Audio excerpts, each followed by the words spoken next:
Section 2. You'll hear an introduction about how to make a resume and apply for a job.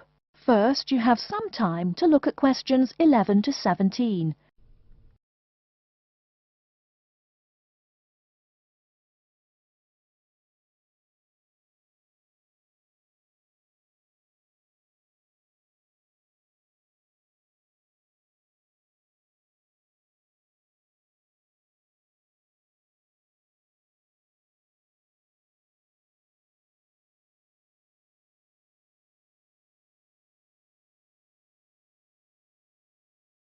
Now, listen carefully and answer questions 11 to 17.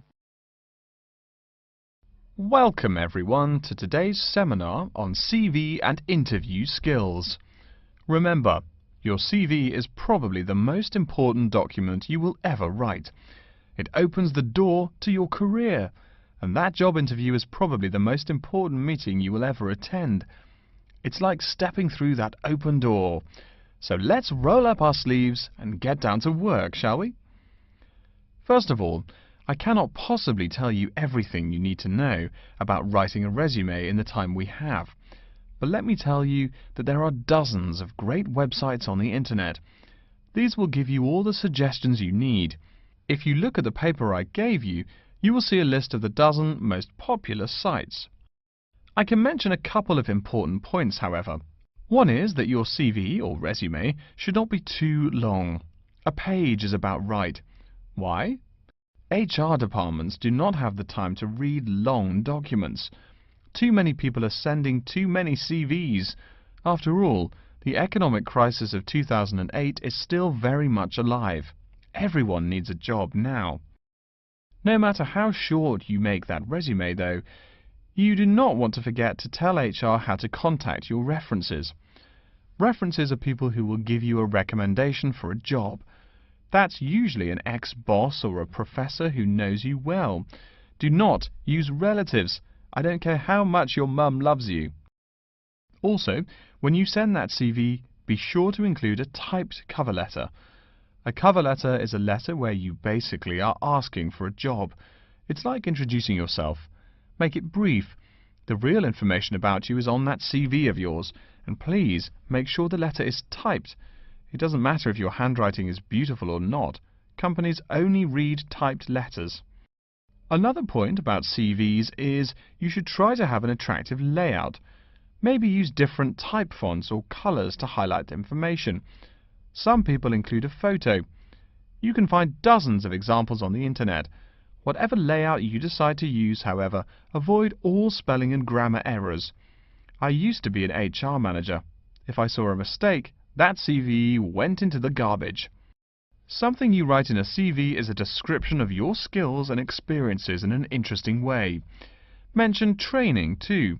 I mean, these are what get you hired. Do not just say, I have lots of experience, or I have many skills. Tell that boss what you did, for what company, and when. Better, tell him how well you did it. Don't just say, I sold houses. Say, I sold £2 million worth of houses in my first year. That is, say something to make the person reading excited and curious. Finally, speaking of CVs, it's sad, but some people actually forget to provide a contact number. That's pretty silly. You wrote a great CV, you have HR dying to meet you, and they don't know how. You forgot your phone number. Oh sure, if you apply online they have your email address, but you just showed them you're forgetful. Why are they going to want to talk to you after that? Before you hear the rest of the talk, you have some time to look at questions 18 to 20.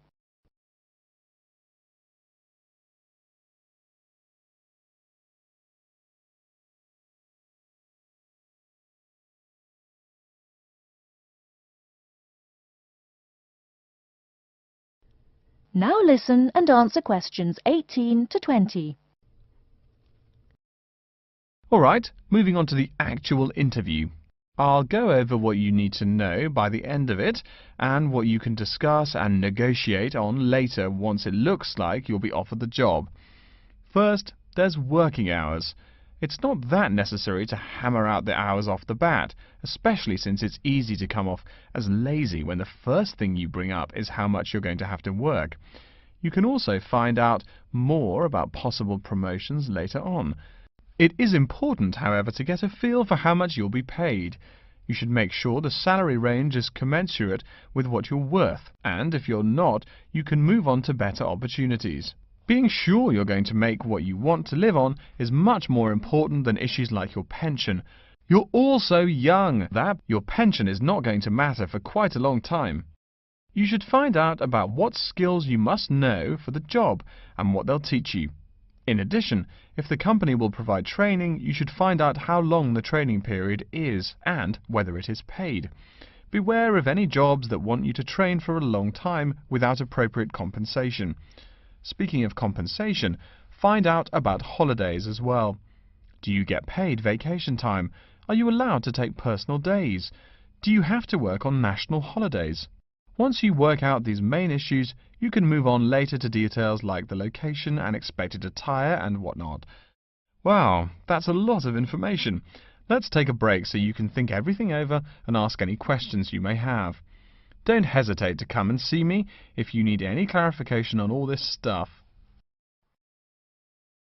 That is the end of Section 2. You now have half a minute to check your answers.